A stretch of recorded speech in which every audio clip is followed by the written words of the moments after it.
Disability news! Disability news! It's news and views. It's disability news. Coming up on Disability News, wheelchair spaces on aircrafts by 2025. Could this be a breakthrough for accessible air travel? But a step backwards as BBC correspondent has to crawl to the toilet on an aircraft. Floating bus stops and the hidden dangers for blind and disabled pedestrians. But what will it take to get these changed? It was said to be one of the most inclusive Victoria's Secret shows yet, but what was missing from this show? And Paris Hilton's new single ADHD and its problematic messaging. All this coming up on Disability News. Today we've got some seriously groundbreaking news when it comes to accessible air travel. Do you remember a little while back in one of our episodes of Disability News, I covered the new concept of wheelchair accessible airplane seats on aircrafts?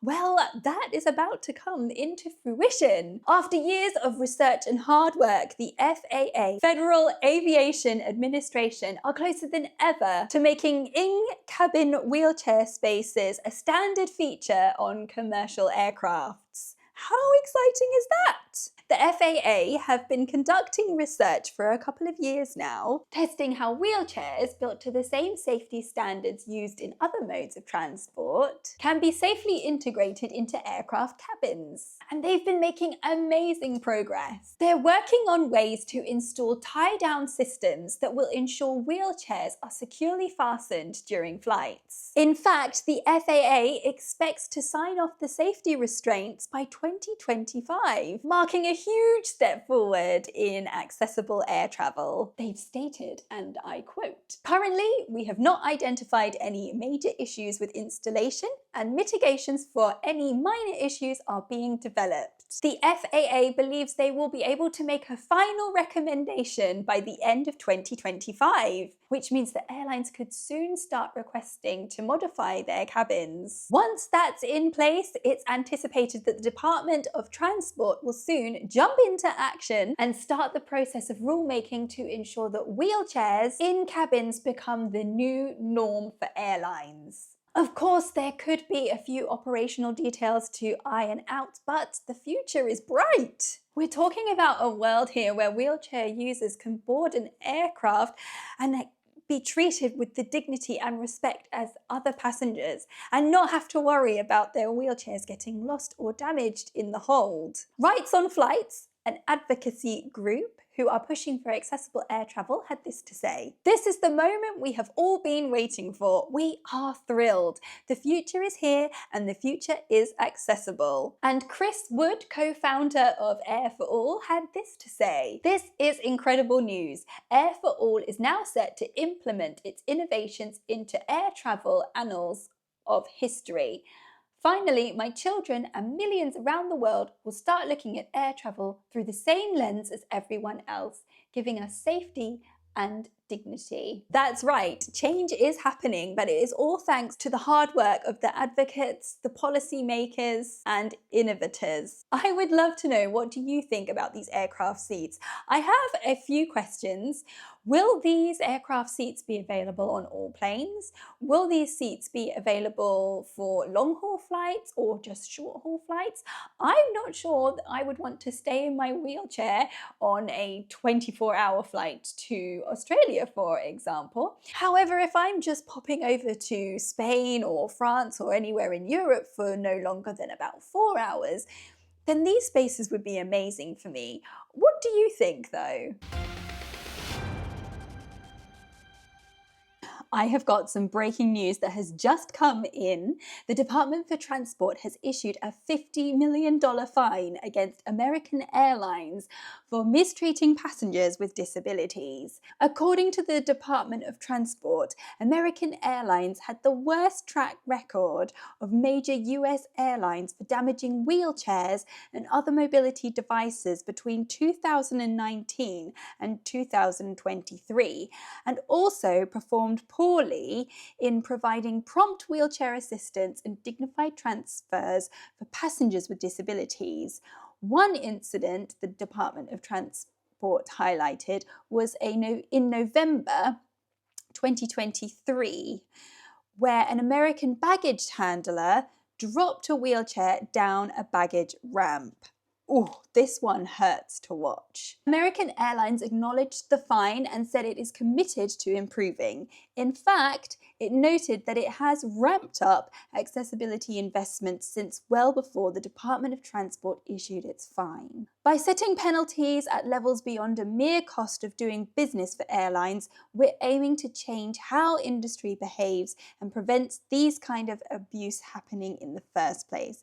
That was from the Department of Transport Secretary Pete, but I will leave his name here. I am dyslexic and I cannot read his name. This is a fantastic step in the right direction, but again, this has happened because of using our voices, showing the evidence on social media, and being heard.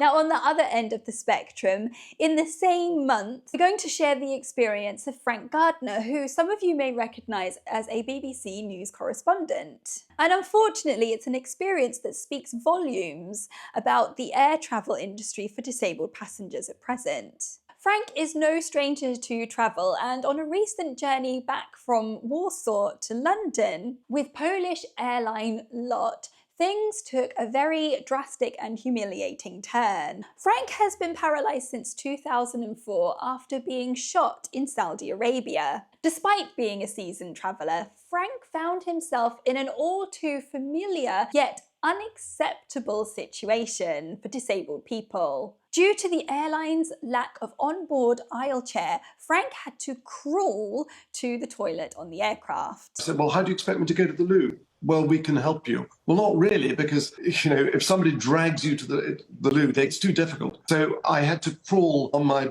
backside along the floor of the aircraft. It wasn't particularly clean. Frank has faced many challenges, but he said that having to crawl in his suit to the bathroom was degrading and humiliating. He called out Polish airline which flies out of Heathrow for not carrying the onboard aisle chair, which is standard among airlines such as British Airways and EasyJet. In my opinion, there's really no excuse for airlines not to carry an onboard aisle chair. They're absolutely tiny, and as you can see here, they fold down and can fit into an overhead locker or a storage bin on an aircraft really easily. Frank said it's unacceptable for airlines to have a policy which effectively says if you can't walk, then you can't go to the bathroom. For aircrafts with more than 60 seats, airlines are obligated to have an onboard wheelchair. However, for planes with less than 30 seats, this may not be the case. Flight personnel must assist passengers to the bathroom upon request. However, fully accessible lavatories are only mandated on wide-body aircraft with 2 or more aisles.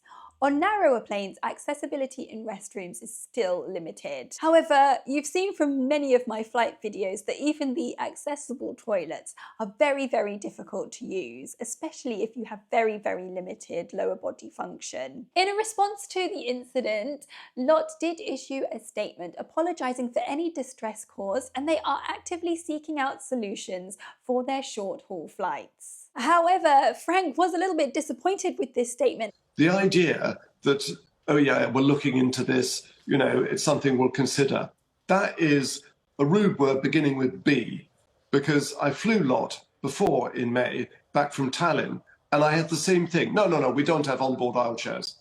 It's an arrogant and lazy attitude. Sort it out, LOT. You shouldn't be flying in the 21st century without an onboard aisle chair. It's inhumane to make passengers crawl to the loo on your planes. Frank did praise the Polish cabin crew for their professionalism. Now, the cabin crew were very embarrassed and they were as helpful as they could.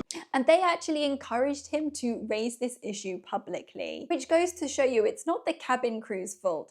They want change as well, but change can only happen when noise is made. It's a stark reminder that there's still so much that needs to be done for something so simple as a teeny tiny fold-up wheelchair on an aircraft. At the end of the day, this is about dignity and basic rights for disabled passengers. It's time for change. Reach out to your lawmakers and the Department of Transport. Let them know that we must prioritise accessibility for all passengers, making compliance with the Americans with Disability Acts and Disability Discrimination Acts in all countries mandatory, not optional. Every passenger deserves a safe and dignified flight, with no exceptions. For more information about your rights or to report any accessibility issues, visit the Department of Transport's website or contact them directly. Your voice is powerful. Let's make it heard.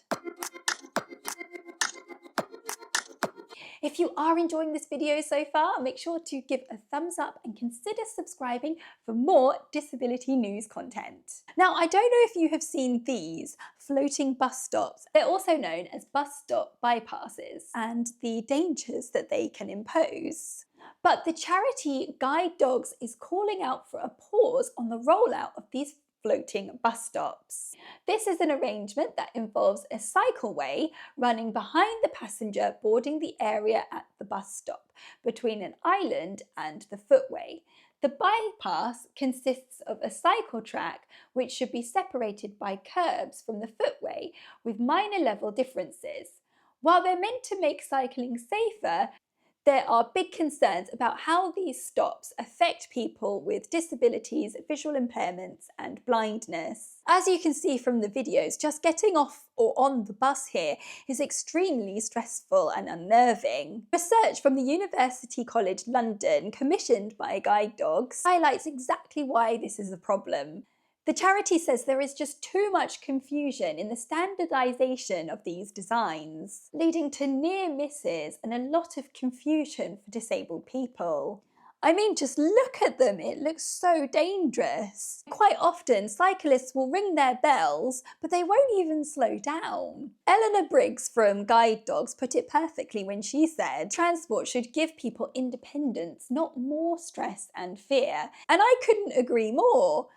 Getting public transport when you have a disability, there's enough to worry about, let alone having to worry about this very strange design. Guide Dogs is pushing for clearer signage, better design, and even audio announcements on the buses to keep everyone safe, including cyclists. It's important to mention that Guide Dogs aren't against safer cycling routes. They just want to ensure that everybody is kept safe and needs are met.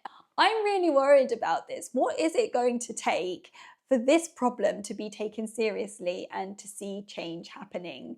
Make sure that you subscribe, because if we do see any developments in these stories, then I will follow up and inform you.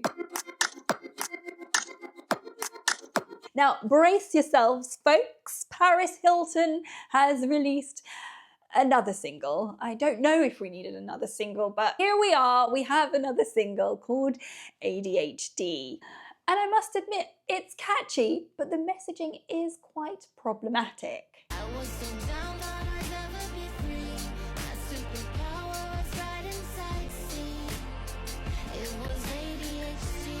She refers to her ADHD as her superpower, which is messaging that could risk downplaying some of the struggles that many people, especially women, who are being diagnosed with ADHD face. ADHD is seen as a real disability with some serious struggles. Paris Hilton has access to some of the finest medical professionals that money can buy. Listen how I say money can buy. Here in the UK, there is an ADHD crisis. There is a shortage of medication. In some areas, it's taking up to 8 years to get an ADHD diagnosis. And during that time, many people may have suicidal thoughts. Paris Hilton has endless supplies of money, which many average people or average women in the UK don't have. And with her messaging of ADHD as a superpower, it really kind of fluffs over the severity of ADHD. It also sends out a message to people who may not be as educated, may think, well, use it to your advantage, use it as a superpower, when in reality, it can be very, very debilitating. It kind of reminds me within the disability community how some people may brand disability as a superpower. We had the Paralympics many years ago branding the athletes as superhuman. We also have people saying that disability is differently abled, and words like that which kind of diminish the fact that we do have a disability, we are different, and we do need to have accommodations made, and that's okay. I feel like Paris has really missed the mark with the messaging of her song. She has such a huge platform and she has a lot of eyes on her, whether you like her or you don't. And I think that she really could have used this to highlight the challenges, highlight the struggles, and bring more awareness that we need for conditions such as ADHD. What do you think? Do you have ADHD? Do you like this messaging, or do you think that it is quite irresponsible? Last week was the eagerly anticipated Victoria's Secret Show 2024, which was on hiatus since I think about 2016. The show returned with bold promises of inclusivity, a reflection of the brand's attempt to evolve in an ever-diversifying world. We saw models of different races, different body types, different ages, and we even saw some absolutely gorgeous transgender models as well, which was seen as a progressive step forward within the beauty industry. On the surface, it looked like the brand had taken significant strides towards representation. What was missing? Disability representation. Quelle surprise. I was really disappointed by this because not long ago, Victoria's Secret launched their new adaptive lingerie line, a great step forward for the brand. And they even used disabled models in their campaigns. I was really disappointed by this because I really thought this could be a great chance to shine.